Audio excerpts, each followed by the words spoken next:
In this video, I'm going to discuss some great little tips to improve the function of your feet.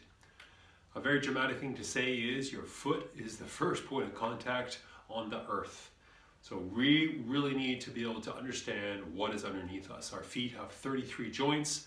There's a lot of proprioception, a lot of receptors down there that need to be sending signals up to the brain to make sure your brain knows, number one, that you have feet, and number two, that they actually move. So all those little joints in your feet need to be able to move to access the mechanoreceptors to relay the message back to the brain that it's actually moving and it sort of understands what it is doing. So a couple of really simple tips that you can do.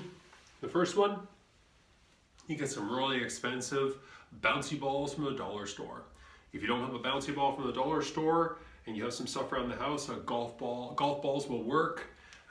Going for a walk in your backyard with your shoes and socks off is another thing, or go down to the beach and walk along the beach.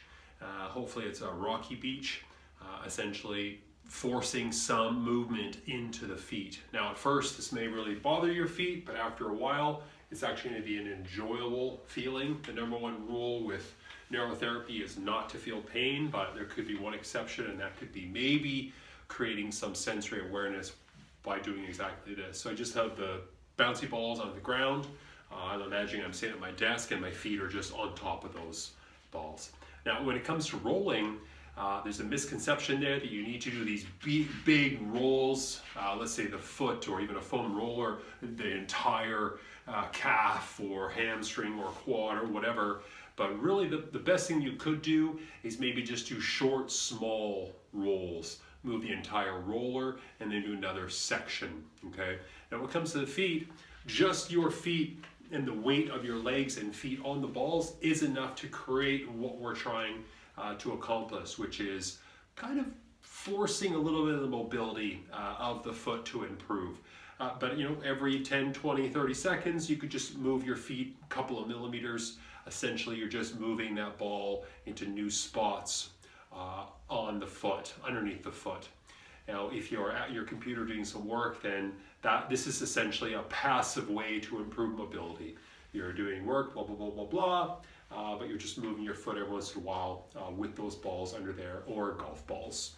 A couple other ideas I've seen people try is they get some cookie sheets, and they have 2 cookie sheets under their desk, and on top of the cookie sheets, they've got a bunch of river stones or some rocks that they found somewhere. So essentially their feet are on there, and that's all. You're just moving the feet around. You don't have to go to that extent. You can use any sort of apparatus. Tennis ball could be good, but it's a little bit too large of a surface area, where a marble may be too small or too aggressive for where you are right now in terms of creating that sensory awareness. So that's the passive side of this. There's a secondary passive tip that I would like to give, and that's going to be getting a toe spreader. Now you can go out and spend money on something called jelly toes. There's a lot of yoga tools out there. Another thing would be, go to the Shoppers Drug Mart and grab a pedicure kit, something nice and cheap to spread your toes, or go ahead, get a Kleenex, rip it in half, ball it up, and go ahead and add that in between each toe. Now, I have actually been working on my mobility of my feet for quite a while, so it does not bother me to stick that balled up Kleenex. In fact, I have a pretty big space between my big toe and next toe, so I'm going to use a full sheet of Kleenex and stuff it in there.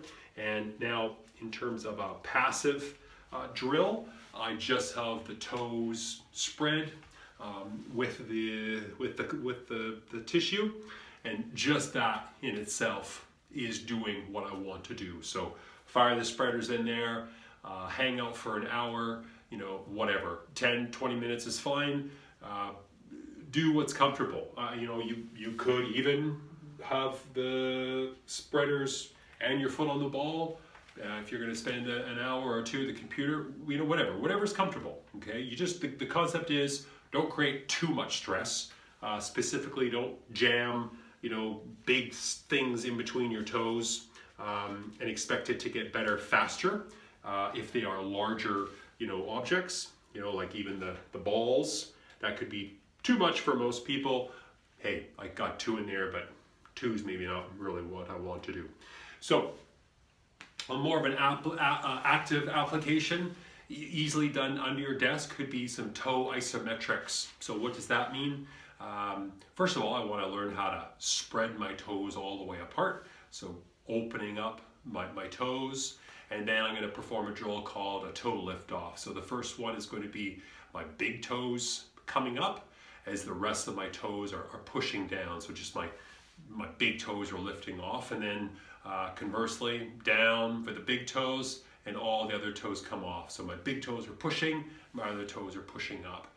This is probably the first stage for this sort of drill, because you have the ground giving you feedback, pushing up, but eventually, you know, in mid-air, you know, doing toe spreads and toe lift-offs, you know, alternating every 10 to 15, 5 seconds, whatever. Anything is going to be, you know, sort of better than nothing, if that's, you know, if that kind of makes sense.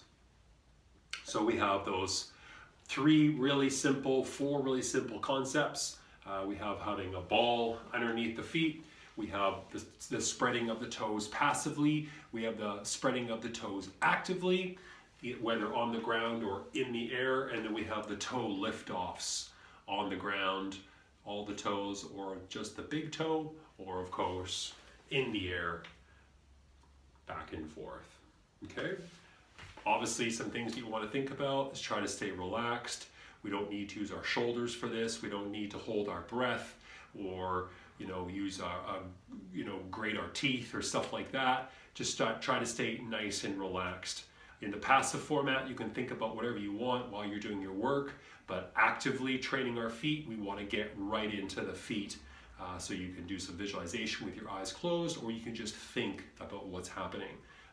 A fun little tidbit, we actually do have a muscle in our big toe that is designed to move it laterally. So if you would actually want to stare at your foot and think, you may be able to all of a sudden access a little bit of that movement and actually get the toe moving side to side.